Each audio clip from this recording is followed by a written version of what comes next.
Саламатсыздар ма?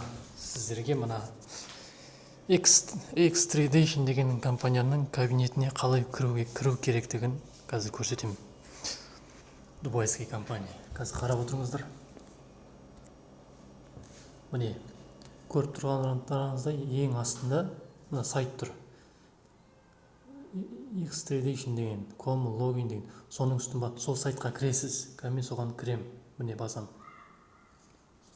Міне, осылай шығады сотканың бетіне, осылай. Міне. Енді имя пользователь деген жерге өзіңіздің жаңа логиніңізді жазасыз. Мен қазір жазам.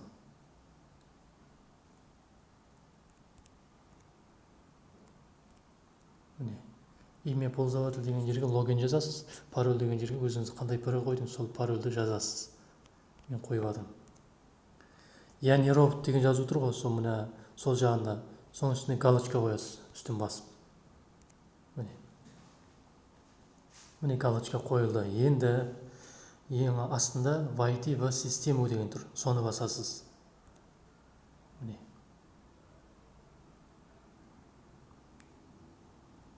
Көрдіңіз, өзгеріп кетті. Болмаса хорошо дегенді басып жіберсеңіз кіріледі.